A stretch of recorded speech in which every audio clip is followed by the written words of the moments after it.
We've got some members of the community who've been home educating for a while who are here, and they're just going to go around and introduce themselves and tell you briefly a little bit about their story and their journey. And then we're going to have some time to cover some frequently asked questions that come up again and again. And different members of the community have been prepared to answer those, which is great. And then hopefully at the end we'll have enough time to answer some questions that you might have. So I'll start. Hello everyone, I'm Gemma. I'm married to Mike and we have 3 children. They are aged 9, 6 and 3. Home educated from the start. So we would say we home educated from when they were born. We've supported them in their learning as they've grown, but we consciously made the decision to home educate them and not send them to school. So we were really fortunate. We had some friends who had their children about 10 years before us, and they decided to home educate, and we just saw how well it worked for them. And so we knew that it was an option when our children got to school age that we could home educate, and that was a valid choice. And so we spoke to them loads and they gave us lots of things to read, and we decided, because our eldest was summer born, that it didn't feel right to send him to school so little. So we felt confident to home educate, certainly for the first year, for the reception year, and then just see how things went. Yeah, once we started and we realised the freedom and flexibility and the gift that it was, we really enjoyed it. And being able to give our children the opportunity to learn at their own paces without any of the pressure of testing and following the national curriculum. And yeah, for us, it was working really well. So we've continued, and we've got 2 other children now who we home educate. So that's me. It's a bit about me. Okay, so I will hand over to somebody else, and I will go with Vicky and Seb and Ali. Hi. Hello. So I'm Vicky. We've been home educating for 4 years.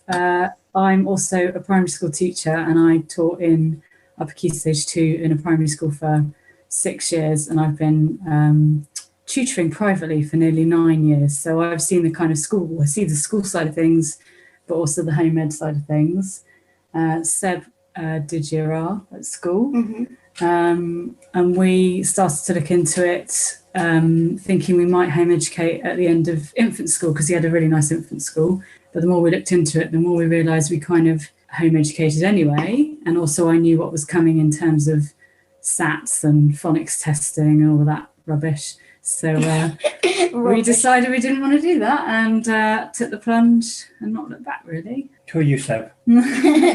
Seb. And how old are you? 9. And I'm Ali. I feel like I've stumbled into this new world. I didn't know anything about it before. Like, I guess that most people here have been educated by the state and sort of bumbled through that. So suddenly to find taking charge of myself seems a bit daunting, but actually it's quite easy because we do it all the time. And fun. Yeah. So Laura, do you want to go next? We have been home educating for 5.5 years, I think.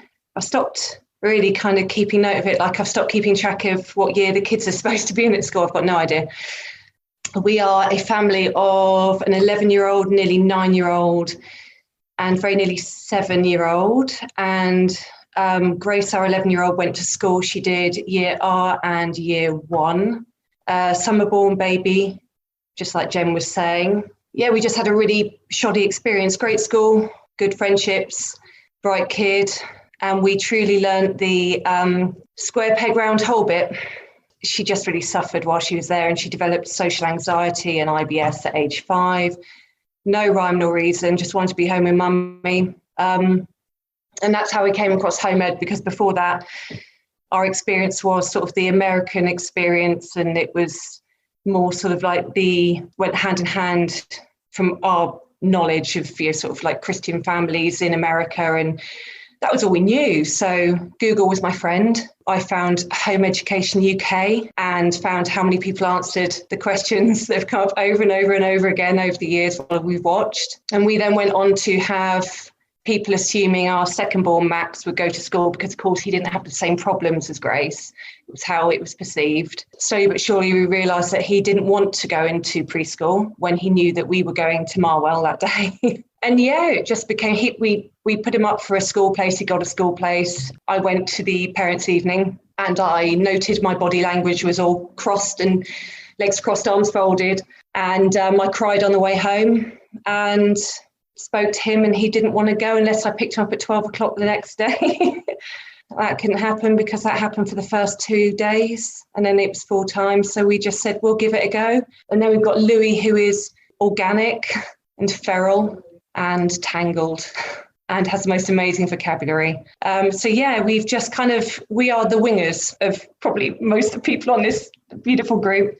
We watch much admiration as people plan their way through things and achieve beautifully and succeed wonderfully and just have their what together, and we just wing it every damn day, and we're really happy. So yeah, that's us. Thanks, Laura. Rahel, do you want to go next? Hi, I'm Rahel. We have 2 girls, 12 and 8 years old. They've never been to school. We knew we were home educating for years before we had children. We are strong believers in autonomous education and play-based education. I really think that coercion and education are opposite. That means that I can't really send my children to school if they won't get the kind of education that I think is a good education in any school that's reasonable for me to travel to. So we home educate.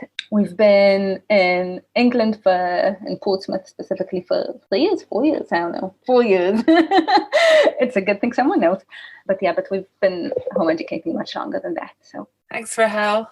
Paula, did you want to introduce yourself? Hi everyone, my name's Paula and I am married to my husband Sean, and we've got 3 children, a 6-year-old, a 4-year-old and a 2-year-old. My journey is probably slightly different to everybody else. I was very pro-school and didn't understand why anyone in their right mind would ever home educate or consider it. It made no sense to me.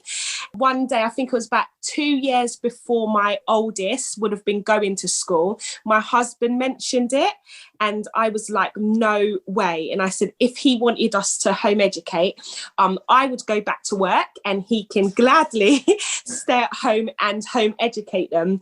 And anyway, after he mentioned it, I just couldn't get it out of my head. It was just everywhere I went, I just seemed to be meeting more and more people who were home educating.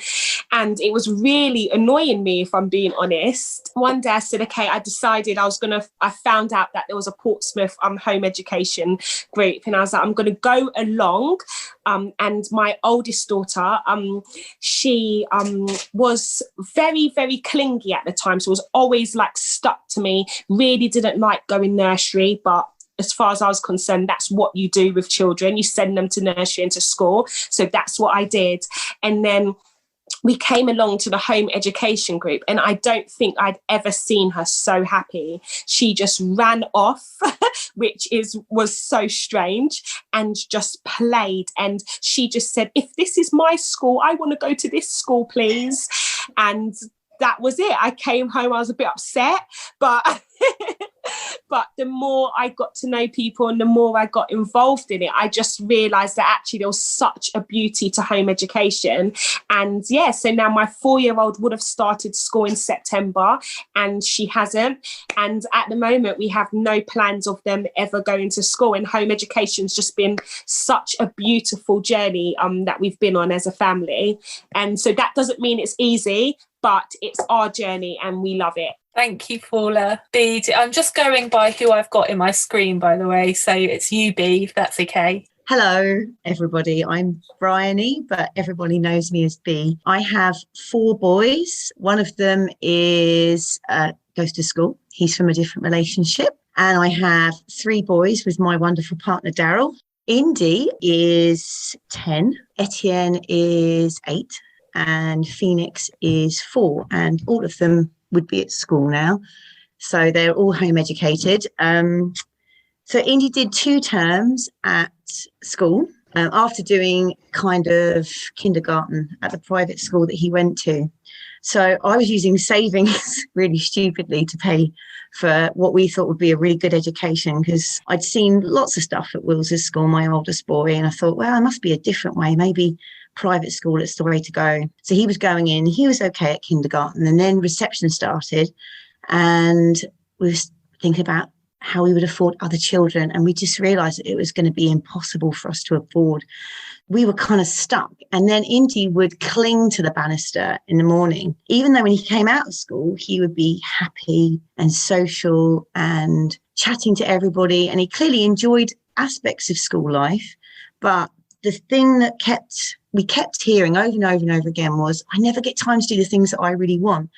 And I guess it started playing on our minds, really, because he was quite a creative chap and he liked to do stuff all the time. Yeah, we watched a program. It was by chance, and people that know me, there are a few people that know me here, will know that I watched a program called 15 Kids and Counting, something like that. Anyway, the program had a home educating family on it, and she had oodles of children, and she was a home educator, and you saw these kids and they were lovely. And I just thought, wow, I'm going to Google search this. You know, I knew of home education, but I didn't know it was a thing that we could access, a thing that we could do. So I Googled it, and Daryl sat next to me, and it was like a light bulb. And I went, Daryl, you can do this. This is legal in this country. And I did find a lot of the time, because I'd started my own business that worked around my eldest son, so I could pick him up from school. I wasn't working during the school day. I was working sort of in odd moments at the end of the day. And I'd be sort of just twiddling my fingers thinking, I wish I was with him. We just made the decision kind of overnight that we were going to take him out, and we've never looked back. It is hard. We've learned that Indy is quite an anxious soul. He's a very busy boy. He wants to do stuff all the time. And, you know, he does pose challenges, but we've got to meet those challenges. Since then, Etienne, he went to preschool briefly, but he's been home educated from reception onwards, and is quite a shy little soul, and has thrived. Just watching Indy has just soaked up so much, and just is a super little boy. And then Phoenix doing the same. He's watching his brothers doing stuff and just engaging at home with things that we do, and we are semi-structured, and he's blossoming. So it's just been a routine for the youngest two. But yeah, that's kind of my journey. Thank you, Bea. All right, who have we got? Edward. I'm Ed. My wife's Beth. We have 3 kids. My son Milo, who's 12, my daughter Amelia, who's 9, and late addition Teddy, who's 1. We've been kind of home educating from the start. Both the older ones went to play school for a couple of years, because we kind of already knew by then that we would be home educating. So we kind of let them go for 2 or 3 years, give us a bit of a break, give them an opportunity to play with some other kids and stuff like that. Part of the reason why I'm on here and Gemma has invited me on here is because my son is on the autistic spectrum. That has added to the challenge of home educating, but also it's been up and down with that, as you can imagine. Both myself and my wife have generally been self-employed or working from home, or been flexible with our working to manage doing that, really.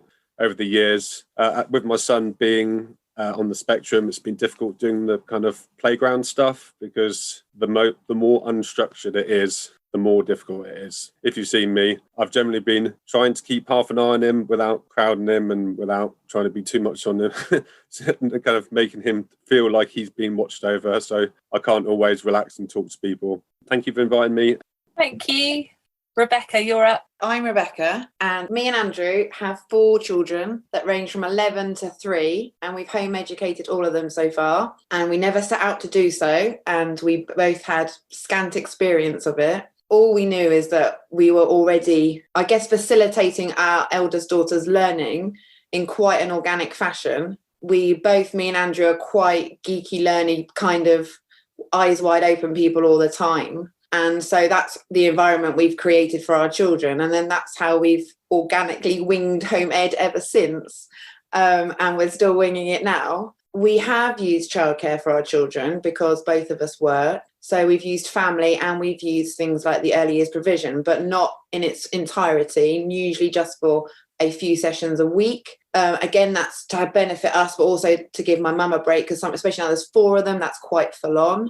And I would say the pull between oldest and youngest now is probably at its strongest, between a 3-year-old and an 11-year-old. But I was thinking about this the other day. It's definitely not the easiest walk you can make as a parent to home educate your children, but it's definitely the walk I'm really glad we're on, because all the way along we've thought, we'll give it a year. We want to give them the best of our time and our abilities. So our agenda kind of has to go on the back foot, and we want to prioritise them. So our lives are very, I would say, family focused. Is a learning lifestyle that's all day, every day. Every car journey, every walk is an opportunity where you stimulate somebody's learning. And what I guess the other thing we want to do as a family is teach them to learn, not teach them to be taught. And that's something we had to unlearn, because we've obviously been through conventional education, done degrees and things like that. And actually, we realised that child-led learning, interest-led learning, play-led learning is a far more enjoyable and fruitful way for children to learn. And actually, when you look around the world, it's how other countries tend to do it. And there must be a reason for those kinds of things, where children are allowed to learn organically, I would say, and certainly not age-specific. It's definitely interesting. There is never a dull moment.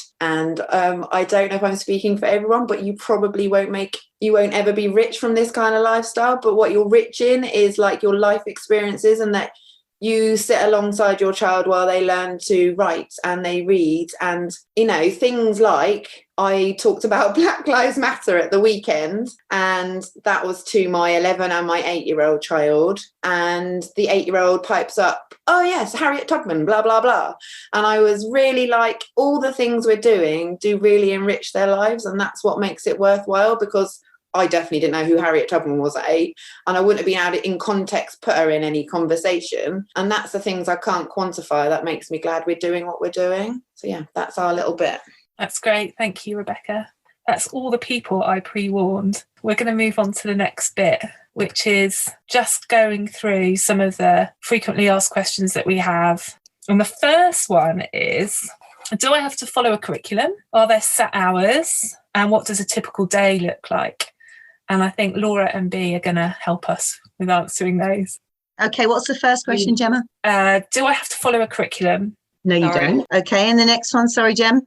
Are there set hours, and what does a typical day look like? Typical day. Okay, right. So Laura, feel free to chime in as well. I certainly, even though I've been home educating for 5-ish years, I certainly don't feel like an expert. I'm just passing on my knowledge, and people can quite happily disagree with me. That's absolutely fine, but this is what has worked for us as a family.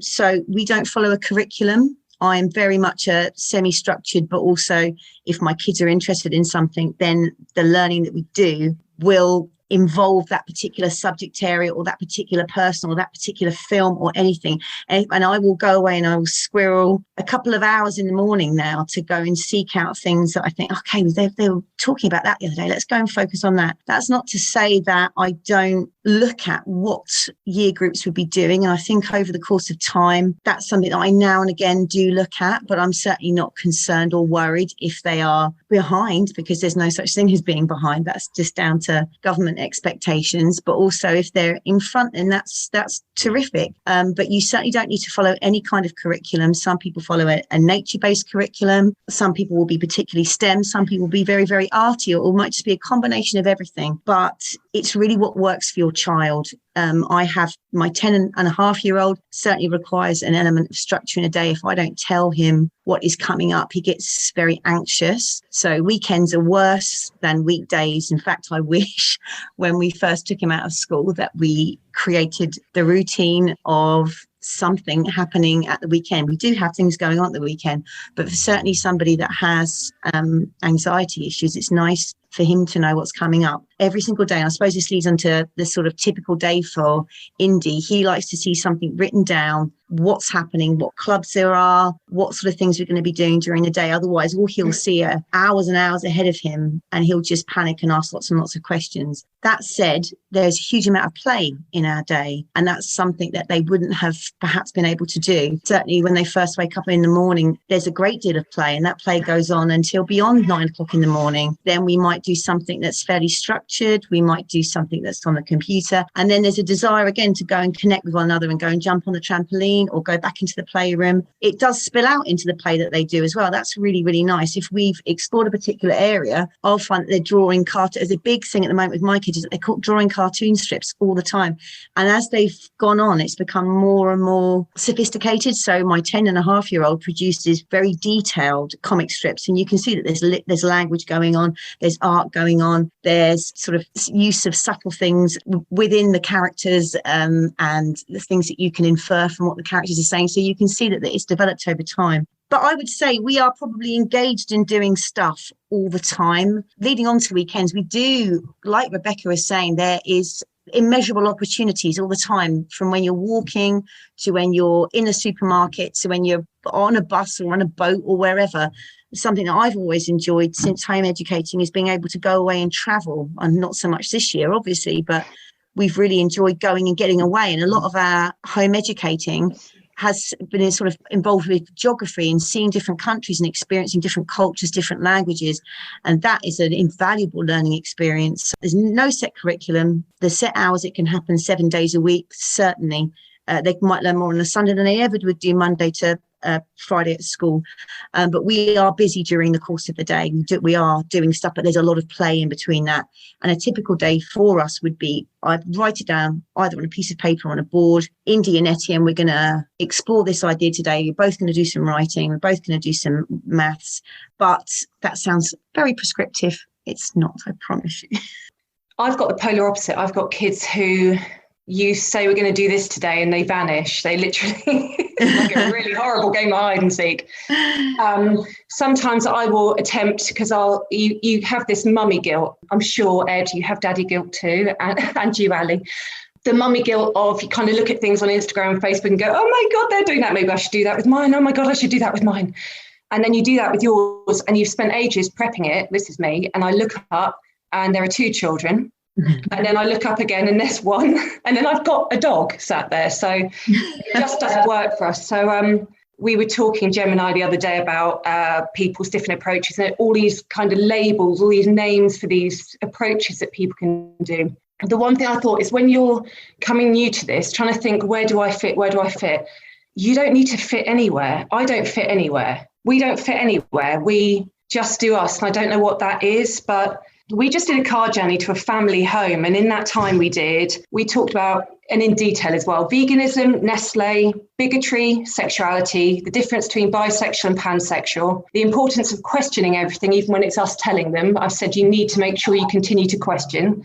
We did early Christianity, witch trials, female oppression, the importance of women supporting women. It was so exhausting. We got there, I was done. But the thing that I've noticed, is a bit of a sweeping generalisation, but I think it's fairly true across the board, is that when kids go into school, they stop being able to ask questions. And my daughter came out saying that during a session, she was told she was allowed to ask 1 question. So you'll notice your kids, they'll ask a question and you'll answer and they'll think on it, and then they'll have another question. They always have another question, or they'll want to clarify. It just kind of goes in, off in little directions, off in shoots.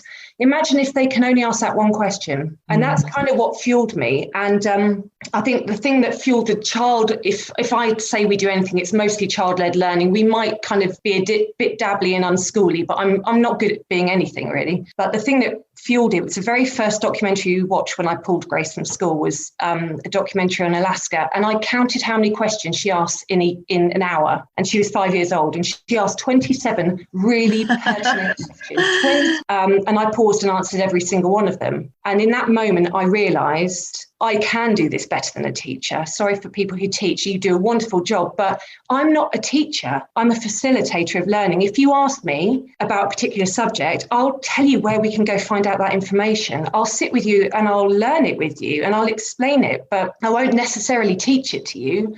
I'll show you how to take that information on board yourself and how to kind of develop that knowledge further. So that's the approach I have. Our day-to-day thing is we get up, which I think is a win. Sometimes we've got pants on, sometimes we haven't. Sometimes we learn with one kid hanging like a bat upside down on a sofa. And I've learned that one kid constantly fidgets and the other one is constantly on at the other two about how they're not paying attention. So it's really fun. And we just follow what they want to do. Sometimes I'll put things out. If I'm feeling it's getting a bit stale, I'll put things out on a table. And it's known as strewing. But you've got lots of little things like this that I think are quite casual. So I'll lay out, an art pad and some pencils, a puzzle book, a reading book, a little science kit, something like that, if we're getting really, antsy. And they'll walk in, they kind of walk past the table and go, oh. And they'll pick up whatever they're drawn to. So I'm not forcing anything. I'm letting them choose what they want to do. And other thing, I say where we're going to go. I say, let's go and visit this or let's go and do that. Is that what you'd like to do? Yes, that's what we'd like to do. And then I'll answer the questions as we're there. I do a lot of looking up on Google. Google is my best mate. Yeah, and we just follow it from there. I mean, when I look at what we do, going through a month, it's so super casual. And they will pull these workbooks that kind of gather dust. They will pull them out randomly and start doing them because it's kind of like a fun game. But we have lots of apps and things like that. We do things like late night walks to see full moons. We do paddle boarding. We had an online parliament talk. We do French online. We went crabbing. We do a farm every week where we're learning about small holding. We do drama. We go cycling. Sorry, we meet with a lot of friends. There's just tons of stuff. But this whole experience of kind of being very casual and laid back and following what the kids do, it allows us to really figure out who they are, what they want to learn. For example, I've got a very creative daughter who at 11 makes her own jewellery and now sells it, which is extraordinary. Sells it to adults, which is extraordinary. I've got a very bright engineering mathematical middle boy, and I have a 6-year-old who's obsessed with Second World War. But if they went to school, I don't think I'd know that. And if for me, in my family, if I put a load of structure in for them, it may work for other people, it doesn't for us. And this is where you need to find your groove. But it would crush who they were rather than bring it out, because you need to look at the characters of your children. So we're free and easy. B works much better with a little bit of structure. Every now and then she inspires me to put a little bit of structure in. And you inspire me to go and be free and easy too. Yeah, everybody's an inspiration. What's quite nice about this area as well is that you can, this year aside, you can involve yourself in so many activities, and there are a lot of things on offer.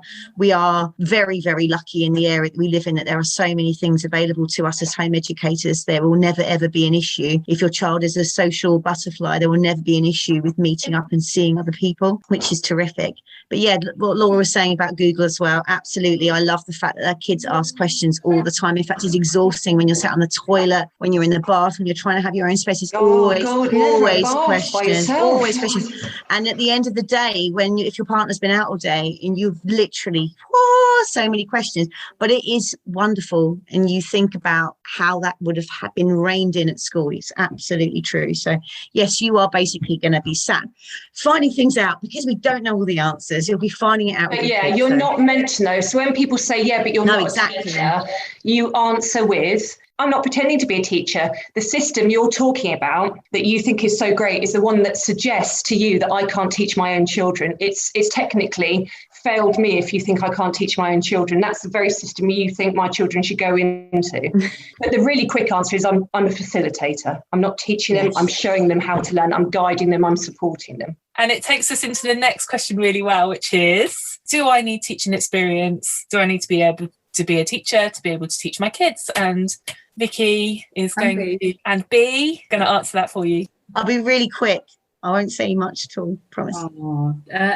So I'm a teacher, and you don't have to be a teacher. My kind of favourite quote to use as a teacher being a home educator is that 90% of my training to be a teacher I do not use at all, because most of that is how to control a crowd, how to get them to line up nicely into assembly, how to deal with a load of kids, basically. As Laura was saying, it's about facilitating your child. And actually, I'll tell you this for free. Teachers do not know everything by any means, and they look a lot of stuff up on Google themselves. Absolutely. So, they might be a bit more organised and maybe do it the evening before, or over lunchtime before they teach the lesson, but they in no way know everything. So I actually think it's really important to be honest with kids about that, which is what I used to do as a teacher, and so I didn't used to know everything. But because we're with our own kids, we're like, I often say, I have no idea, but let's go and find out. Okay, Google, what is the no, so the short answer is you absolutely don't need to be a teacher. Most of teaching isn't about home ed at all.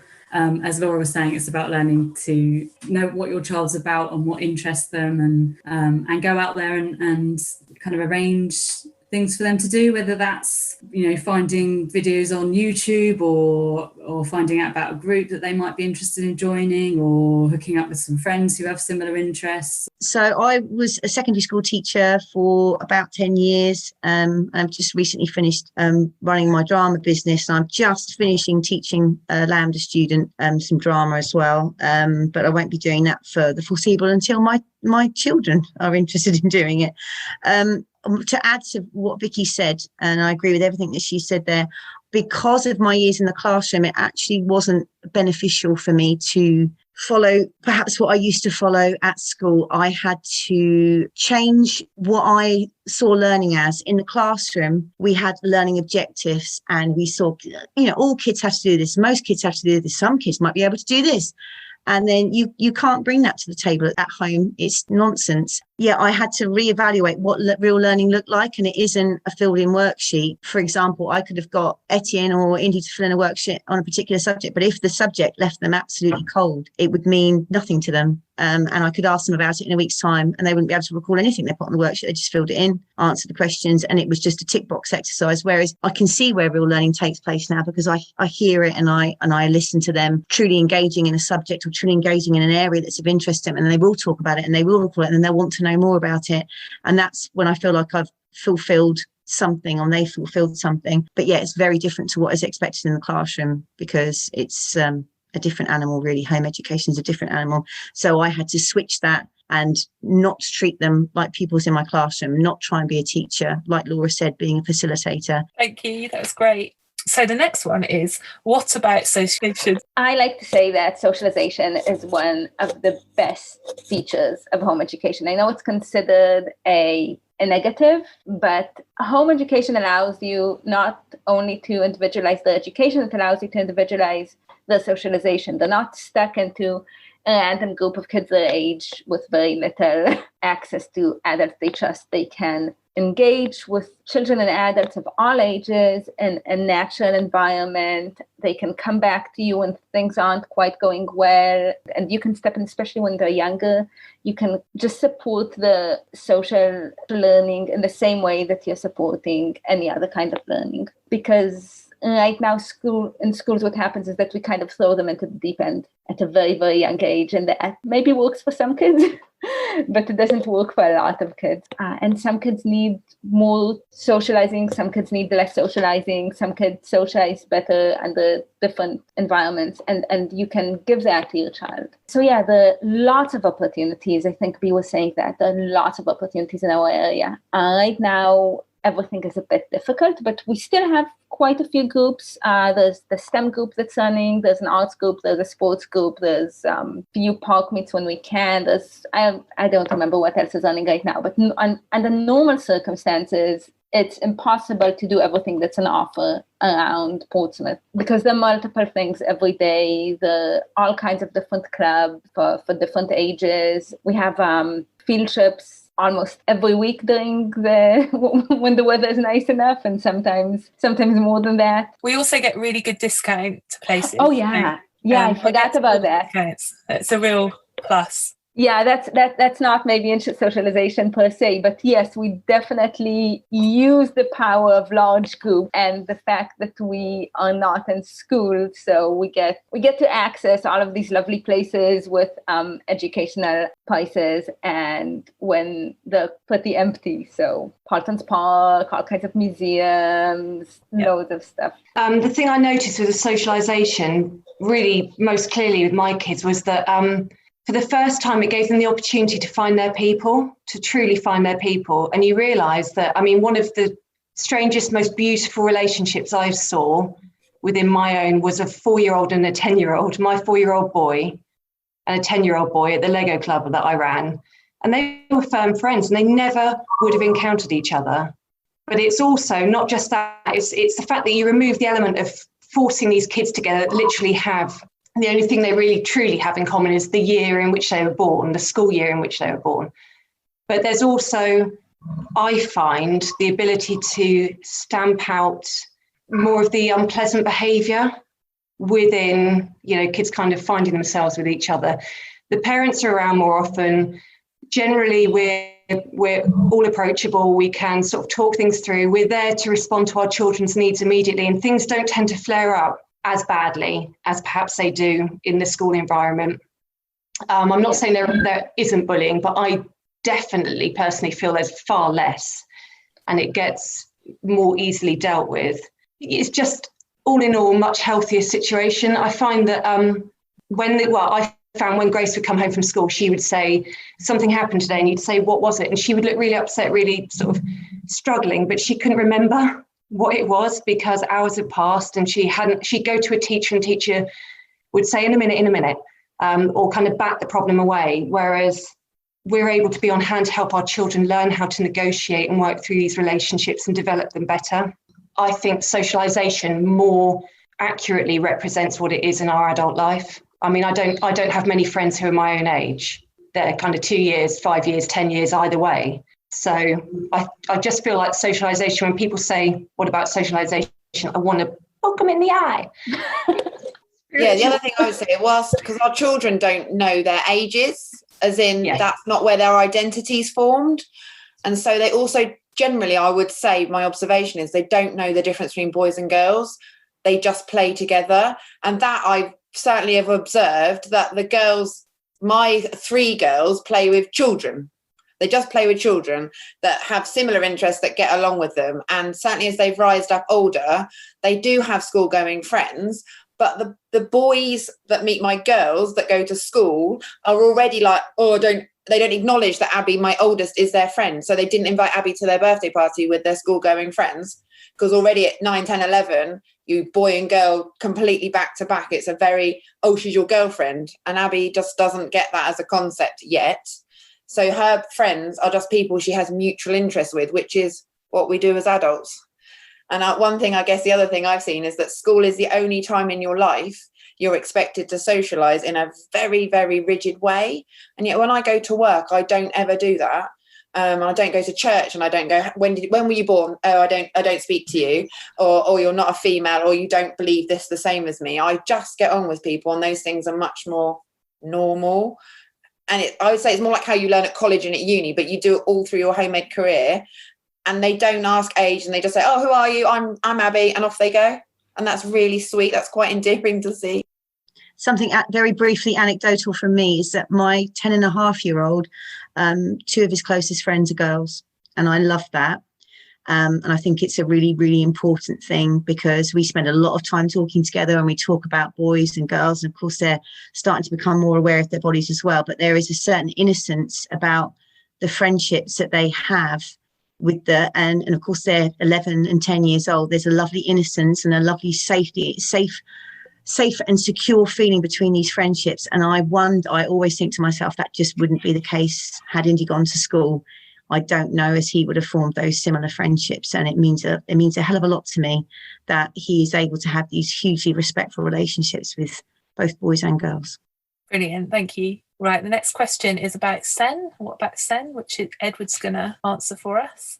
I'm not an expert on SEN education in terms of coming out of school and ECHPs, because my son Milo hasn't been to school. He went to play school, and we were in the process of getting an ECHP, but then it didn't seem like there was much point if he wasn't going to school, and there's a limit in time to how useful they are, I think.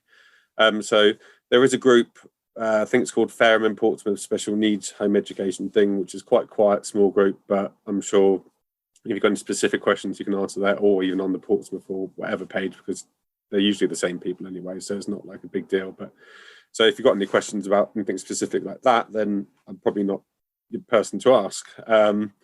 But in terms of having a kid with special needs and home educating them, it has been quite tough. I sometimes would like to know the alternative version of me sending him to school and him going to a special needs school and him going through that process, because I won't know how it would have been for him and for us. And sometimes I think it possibly would have been easier to to do that.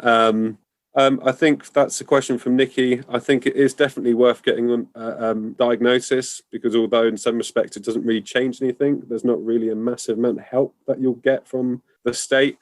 I think having that diagnosis does actually settle yourself, because sometimes my son got diagnosed at 4 and my nephew's just gone through the process at a similar time. Going through that process helps yourself dealing with it, which then helps you dealing with your kids or whoever.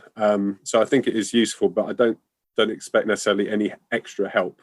Basically, it is an extra challenge. Like I said, I don't know if it would have been easier to send him to school, but we have gone through. We decided quite early when he was 2, before we realised that he was in the spectrum, that we were going to, home educate. So we carried on, and the challenges have come through socialisation. It's nice to hear kind of all the kind of stories about socialisation, but that has been a big challenge for us. Whereas my daughter will go to places and pick up friends and go and play with other people, it's not been that easy for my son. He's struggled making friends, he's struggled keeping friends. So that has been difficult. But we've kind of just learned over the years what works and what doesn't work. And at the moment, he was going to a drama group, which he was getting on with before lockdown, which we hopefully might go back to at some point. And we've kind of learned that things that he enjoys, like Game Over, and he started going to the Titchfield classes because he expressed an interest in going to school, mainly because he thinks it's like an American high school type thing where everyone hangs out and has fun. It's all brilliant, and he's very fixated on that idea. But him going to Titchfield for a couple of hours a week has kind of made him realise that is, we've got more structured as we've gone along, and him having an hour of sitting learning that's more like what school will be than the really exciting break times that forms most of TV. So it has been difficult, but we've just decided a while ago that this is the way we're going to do it, and we're making the best of it. And we don't know how it would be in the other way, but it's gone okay. I don't think it would have been necessarily any better him going to school, but we will never know. So you've just got a question that's come up, Ed. Does your son have an EHCP? No, he went to nursery. He went to preschool from 2. As he was going through to 3, he went through the process of seeing a speech therapist. At nursery, it was kind of picked up as well. But as we were basically, he carried on till he was 5 at preschool, because he got an extra couple of months of playtime basically. And we were going through the process, and then they kind of said, and we kind of thought, what is the point? We asked, what is the point of doing it if he wasn't going to go to school? So we decided not to. Whether that was the best thing or not, I don't know. But I think we didn't necessarily think that we were going to send him to school before maybe 14, or maybe, he might go to like college a little bit earlier or something like that, if we can make that work. And we probably would have had to get a new ECHP by that, by in a couple of years' time anyway. So apparently, if you have an ECHP and your kid goes to special needs school, you do apparently need to ask permission from the LA to deregister. Apparently, it's much more it's a formality. There has to be a good reason why they wouldn't let you. But I think that's an extra slight hoop that you have to go through if... Can I just mention here, it's important to note that that's only if your child goes to a SEND school. If you just have an EHCP but your child is in a mainstream school, you do not, the registration is exactly the same. And I think that someone said also is maybe even if the local authority pays for it. So you have to. The local authority has to be paying for it. So I don't think it's much of a big issue. No. If anyone here does have a child in a SEND school, we would send you to one of the national groups for specialized support, because we don't have any experience with that, to be honest. So the next one has come up quite a lot, actually. People have been messaging me about this, wanting to know if it's possible to work and manage home education. Rebecca, could you cover some of that for us and anyone else who is working? The main thing to know is, I've used this in another talk and I really like this. So this is what home ed life is like. It's just embracing crazy, and that includes being a working parent. I don't say it lightly, but it's just another ball in the air that you're juggling. But I think once you embrace that learning is all day, every day, all year long, once you a lot of people call it unschooling for your child, but I think sometimes when you've been conventionally educated, you have to unschool yourself. So when my eldest was 4, I thought, right, we put you in learning in my dining room 9 till 3 every day. And then I had to completely unlearn that, because no child in school has one adult 9 till 3 anyway. So once I thought, actually 20 minutes of me doing something with my 4-year-old is more than enough. And then as the years have gone by, more and more time with her, things like that, then the work I've done in and around it. But I think that's probably the biggest thing we've had to do, is that Andrew, my husband, takes a full-time job, and then I do part-time, and then I slot in around the other pieces of the family jigsaw. I guess because I work shifts, in some ways that's actually easier. So I work as a nurse, so I can work nights or weekends. And that is where I've tended to work, so that I'm more around in the week for facilitating them going to groups. But I do work, I have worked through all of them. So I've done, maternity leave and returned to work numerous times. It's definitely not impossible. It's just, as I said, it's just a juggle. So I work as much as is needed to make family life doable. But I also think that we live quite frugally. And we, when we have our family holidays, that often encompasses a learning event activity. It's usually a place of interest that will facilitate learning. I've usually looked way in advance and, booked it so that we can use a home educator's discount at particular sites of interest. But that is our family holiday. And then we learn on our family holiday. I would say if you're just about to launch out in home ed, come to some kind of idea in your head of what you're happy to kind of make as an outlay for things like groups or resources or activities. So for me and Andrew, we were mindful that we weren't putting our children in school. So we wanted them to be socialised in other aspects of their lives. So that's our choice. They do swimming lessons and dancing lessons and brownies and things like that. They're not essential, but that's what we've prioritised our time and money with. The other practical thing was, I realised the other day, is that we use birthdays and Christmas to do things like ask for an experience from a grandparent that we can learn together as a family, or stationery or a board game or a learning activity that, those kinds of things is how we juggle our finances, and then we end up juggling our time in around it. We are very blessed because we have my mum who does pick up childcare for us, and she's very pro home ed, but she's come to that again watching our children. So to begin with, she was rightly concerned that they wouldn't develop, or concerned they'd be behind, or she was very worried that how would they fit into everything later on. But now she's seen 3 or 4 children kind of go through it over the years. She can see that the benefits are well outweigh what her concerns were. And now, even as we're back to going to the GCSE years over the coming years, again, she said, oh, can she do GCSEs? And I said, yes, again, it's a juggle. We're going to work it out. We're going to do a few at a time, and we will have to pay for them. But as soon as I said to her, we can do GCSEs, the relief was there. And she said, oh, it's fine. Then I'm not worried about Abby going to secondary school at all. So she does have our children. And I know that we couldn't do it if she wasn't so on board with it. But we've also had to take a really broad picture. So we're playing the long game. And then, when Andrew comes home from work, there's also, I guess, there's this family lifestyle that the conversations are still continuing, or he takes them out to something, or his areas of expertise and interest are definitely sciences and maths.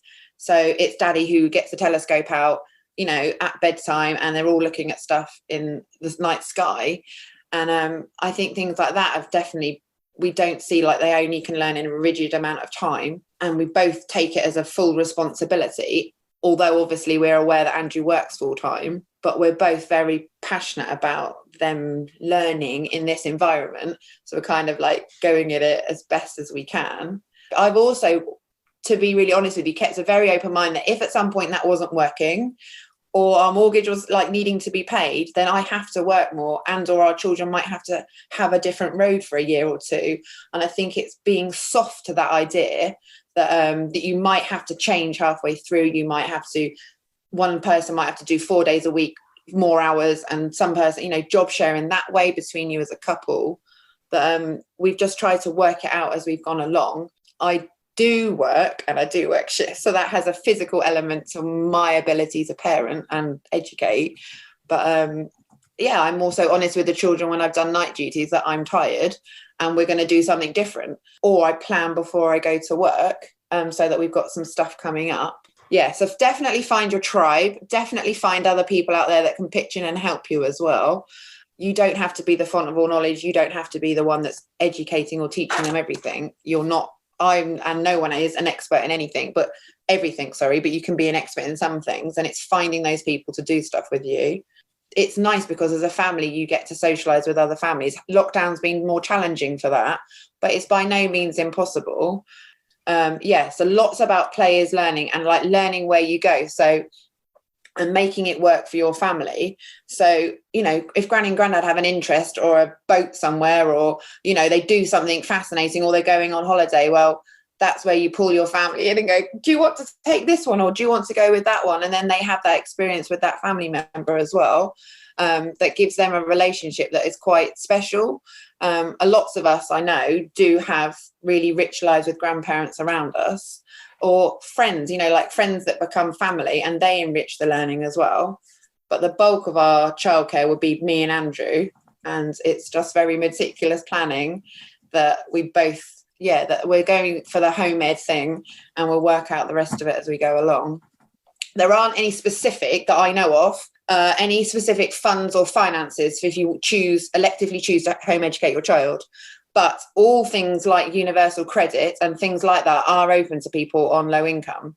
So that is, if that's something that like one of you steps back and you then apply for universal credit, that's something you could, that might be how it releases one person more time-wise to educate the children. And then also make use of every freebie and discounted thing possibly going. And there is definitely an element of like just scraping by and what actually do you need. And whilst we have a house full of gear, kids don't actually need an awful lot. It's quite humbling when you take them out and they do art in the sand with a stick. That actually, your time is the biggest resource you can give them. And that's why we then juggle around our crazy work to try and educate them. So yeah, I hope that helps a little bit. It's doable. It's definitely doable. But it's doable with a whole heap of people helping you. Thanks, Rebecca. That's brilliant. Ali, did you want to just briefly share a little bit about a dad's perspective with home ed?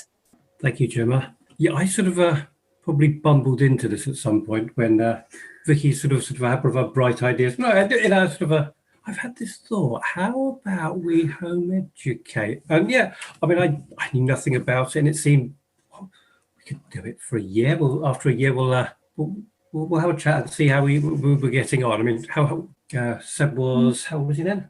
He was 5. In doing year R? He'd finished year R, he was in year 1. So yeah, and I think a year later when the review sort of time came, it was like, I could barely even remember the comment about reviewing it. It was like, of course we're going to carry on, why would we not?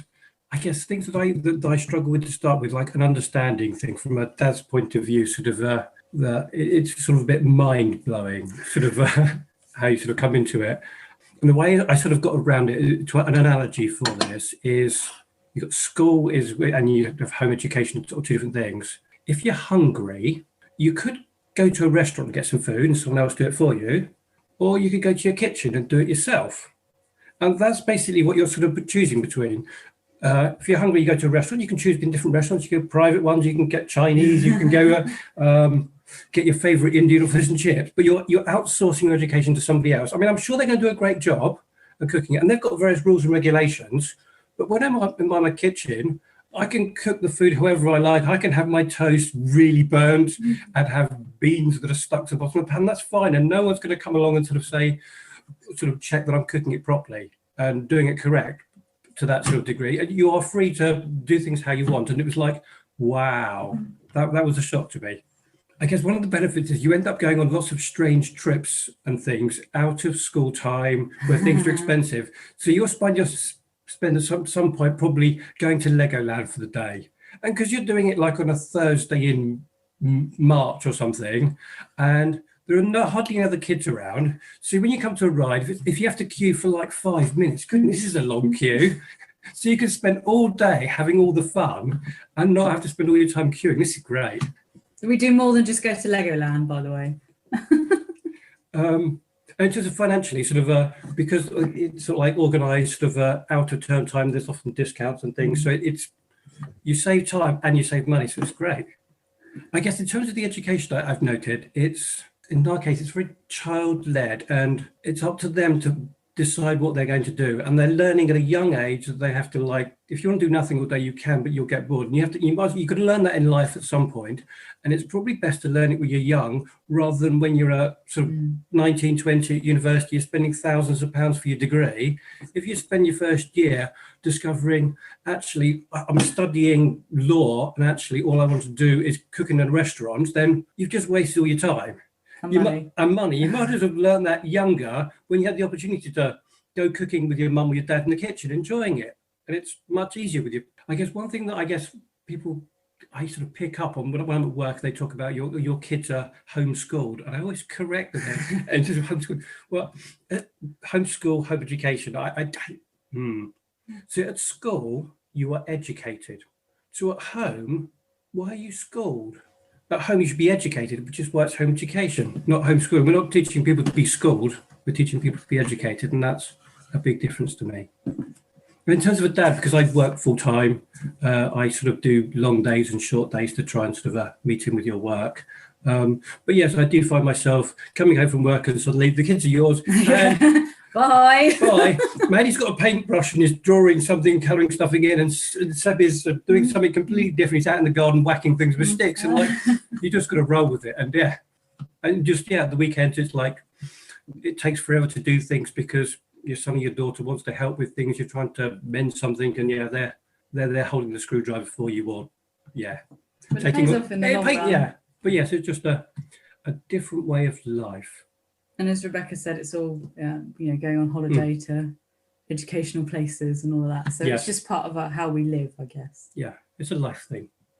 Brilliant, thank you. Now, Rahel was going to cover our question about deregistering. So I am going to fling that one at Vicky because she's done it and she has more experience than I do. If you're deregistering from a mainstream school, even if you have an EHCP, it's just a case of sending a letter. There's certain wording, but if you're on the Gateway group, there's a template on there to tell you the wording you need to include. Your responsibility is to inform the school, and then they will inform the local authority. And in Portsmouth, we've got an interesting relationship with the local authority, in that they have set up a protocol where they will invite you to a meeting to discuss basically persuading you not to deregister, although I don't think they call it that. But it's something that they put in as a council, not something that is derived from any law or indeed guidance. So you are perfectly entitled to refuse to do that. So if you're on the Gateway group and if you deregister and then you come on the main group, then we can support you with how to deal with Portsmouth City Council. If you're in Hampshire, they're a lot nicer and a lot more chilled. But yeah, that's essentially it. If you're in a special school, that is a different arrangement. And as Rahel said, we'd need to get specialist kind of information about that, because that's a slightly different situation where you have to ask permission. Someone's just put a question in, Gemma, about go on. Again, just to relate to what I was just saying. So if they're not old enough to be in school, but if the letter arrives for applying, do I just ignore it? So I had one in school that I deregistered, and on my second one, we decided we weren't going to send her to school. The letter arrived telling us to apply to school. We ignored it. We have not heard anything since. So that's it. You don't need to let anyone know. As it stands in law currently, that may change. But as it stands in law currently, you don't need to let anyone know, because the legal situation is that you are automatically home educating your child from birth, and you opt into a system, whether that is a state school or a private school or whatever. And if you don't opt in, you don't need to let anyone know. So in terms of older children and exams, there was a question about that before on the group, and I see that there's something else here about GCSEs. Yeah, Jacintha, do you want to share something about that? Okay, so my children have just started at Fairgos, which is a home education tuition centre for exams. So for anybody who is looking at older children and exams, this is a fantastic place where the children can go in and undertake lessons. The lessons are extraordinarily fun, from what I understand. My children have just started. I've got one doing a year 6-7 class and one doing Key Stage 3, and they're completely unlike any lessons they've experienced at school. And there's lots of respect as well from the teachers, so they're really enjoying it. And that I have a friend whose kids have gone all the way up through A-level and have done extraordinarily well out of that. So that's a great option for those people who are local. Great, thank you. So there are different options for older children. As far as GCSEs, Jacintha mentioned there's in Titchfield, there's a place where home educated children can take their exams, their GCSEs, and have tuition. There are such things as iGCSEs. B, did you want to say something? Oh, so I was only, I wish my neighbour, a man who home educates her 3 boys, was here, because she has just gone through the process of sorting out her GCSEs with her eldest son, who is in year 10 this year. And she's very much going it alone, really. So you can do it that way. And she spent a long time researching iGCSEs, which are just international GCSEs. They are not discredited, even though a school might tell you that is the case. That's not the case at all, because private schools offer iGCSEs. So you can take these GCSEs and you can download specifications from the internet and you can follow those quite easily. If it does seem absolutely beyond you, there is a world of help and resources that you can get hold of. For Amanda specifically, she's trying to do astronomy and maths without any help. So that will require her son to be very, very independent, which he's proven to be over the last 2 years, because he was taken out of school in year 8 because of bullying. And he has, as well as becoming a great YouTuber with nearly 3,000 followers, he's become a self-motivated learner, and he is now working on his GCSE, and his level of understanding is now starting to get beyond their level. And I find that with my own son and piano, they've now got to the point where I don't get it, I don't understand it, which is incredible. That just shows you what a sponge the brain is. So she's doing astronomy and maths very much by themselves, and then they can go and either take it at Fairgos. I think they are taking it at Fairgos, but there are other centres that will accept home educated pupils. Again, I'm not a font of knowledge because I haven't quite reached that. It's going to be the next couple of years for me, but I am taking lots of information from her. But with English, because she finds that is a weak subject for Ashley, she is looking at getting an online tutor for him. So as well as the initial outlay of a couple of £100 for the GCSE exam, luckily in Hampshire, by the way, if you're taking it in the GCSE year, I think I'm right with this, Hampshire will give you an amount of money towards a GCSE that they would be taking that year. I've got a feeling that is the case. I can't tell you any other figures on that, but you can do some research on that and find that is the case. But if it's their GCSE, so I guess that's year 11, you would be able to get money towards GCSE. But then she will be spending an additional, I think she said about £200 to get a tutor for Ashley, because she doesn't feel like she can deliver that subject. Not, it sounds like you're teaching it. It's not that case. She feels like he will need the additional assistance that she just can't give. So yeah, with GCSE, it is it can be done, but it's certainly something that requires a bit of research. But luckily, we are really lucky that we have Fairgos around the corner, because a lot of that work is kind of done for us if they are offering the GCSEs that you are interested in. And also just to say there are other routes for home ed kids. My friend who home educated her children, who've all gone up, they've grown up now, none of them took GCSEs. A couple of them got into college without them on merit of interview. And also her eldest did volunteering with the National Trust. She had a real interest in costume design, and she just had loads of time to get really brilliant at that, and ended up getting a really good job in events, and still does things for the National Trust and has done really well. It really just depends on your children and their interests and what routes they want to take. So obviously GCSEs are an option, and a lot of people will go down that route, but it really depends on your children and what they want to do with their futures. But yeah, volunteering is a really good thing if they've got a particular interest then. I know of a couple of kids that have got into colleges without having the requisite number of GCSEs. It can be done. And also you've got things like LAMDA drama exams, and you've got things like the music exams. I forget the acronym. It's something like RSB something M, and they are accredited much like GCSEs are, and you can get UCAS points in these. You can take those privately, and lots of private schools use those exams as well. Yeah, there's options. There was a question about how much someone's reception age child needs to learn, or how much work, does their reception age child need to do? And I think Vicky and B, do you want to just mention something about that? The way I approach this, I love this question, by the way. I just had a little image of a little 4-year-old with a little suitcase and laying out a laptop or something. Anyway, so the thing I always compare it to is think about what other countries do, how they approach education. And you find a lot of times that they don't start anything formal until the child is about 6 or 7. We've got this kind of crazy idea in this country that we need to teach them to read and write the minute they step through the door when they're 4, which makes no sense to me. And I think we're really kind of strong believers in the idea that the main aim for a child is actually to play. And I'm really passionate about play. You might think that's kind of, well, at 4 it would be like playing in, with sand and water and kind of lots of big sort of activities like that. But actually I found with my kids, they're now 9 and 7, but they still play. They do a lot of role play together and with other kids.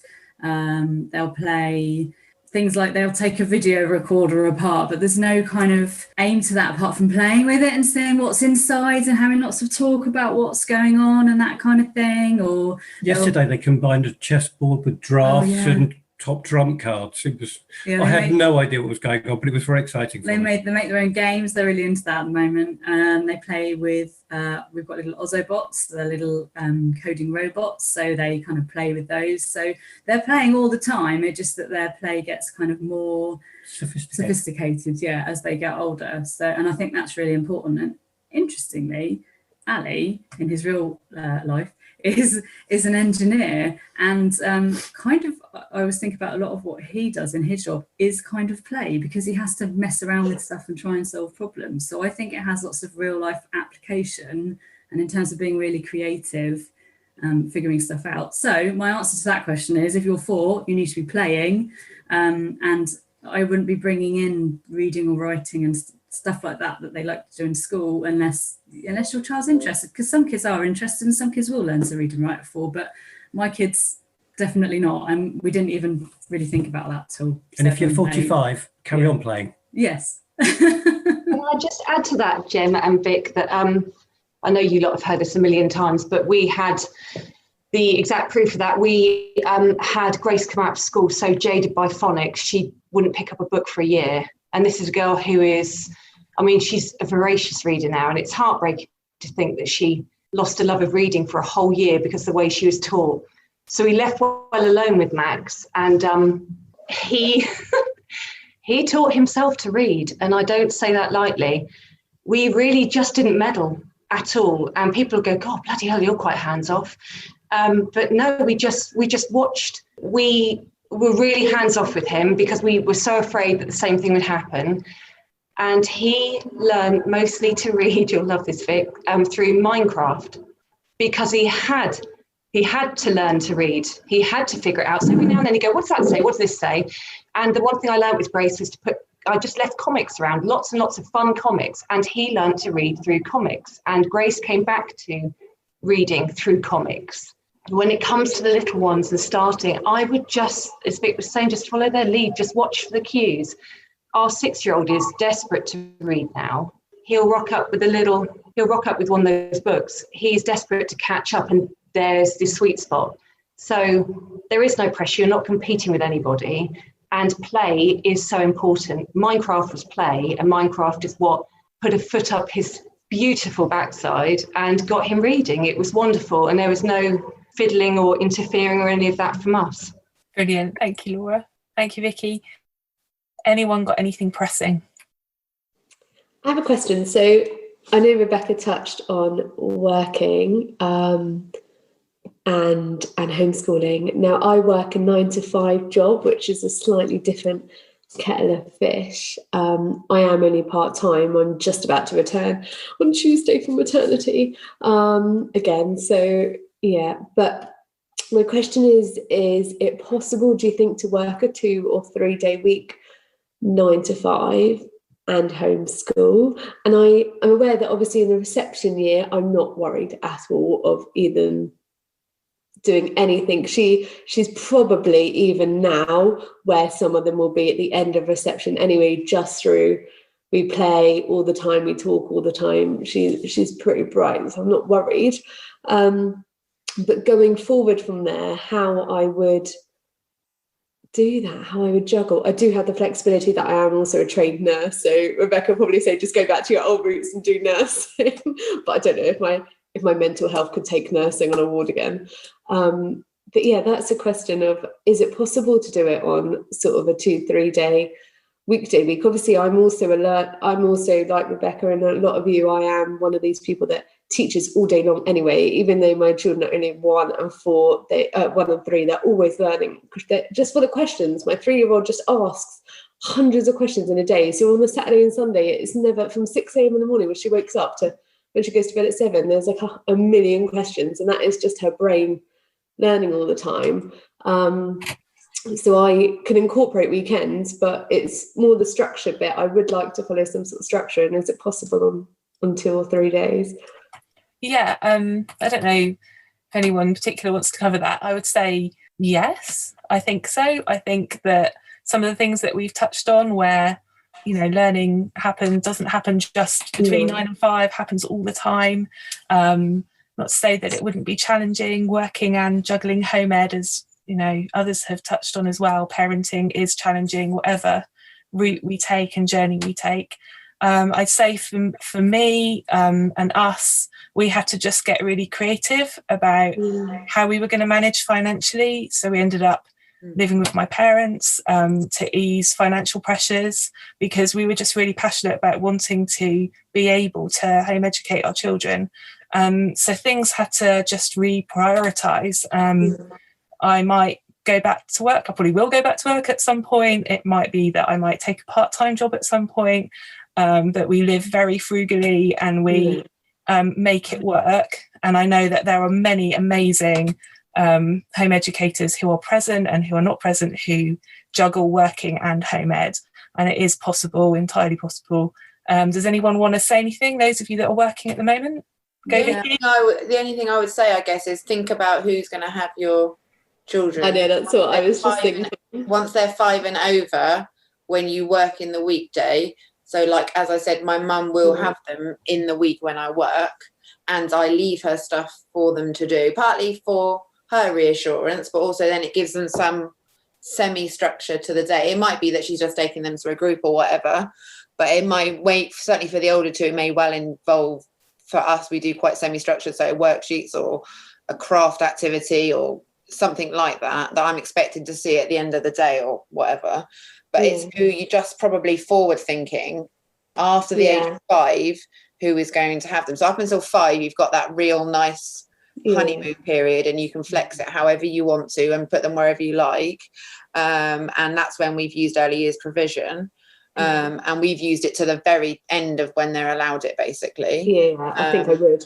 I think it's more, my in-laws are Devon, so that's not really helpful. No. And my mum does help us, but she does live an hour away, but she does do childcare for me 1 day a week anyway now. We have a few home ed childminders as well, though, don't we? That was the only other thing I was thinking. So I know what I do remember. Okay. We had Abby and Betsy at a childminder, and then Abby got to 5, and then I was like, well, how does this work? Yeah. And it happened that as well as being a childminder, she had been an early years provider.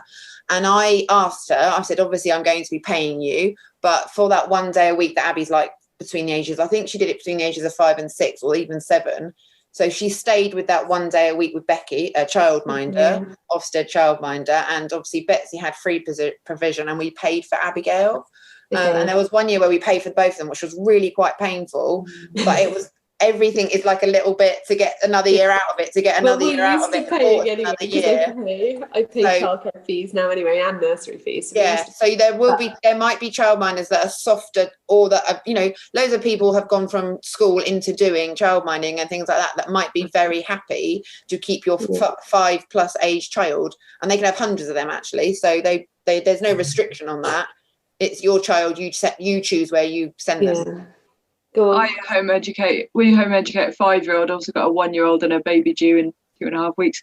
And we've just got a nanny, and she comes 2 days a week. She's very flexible.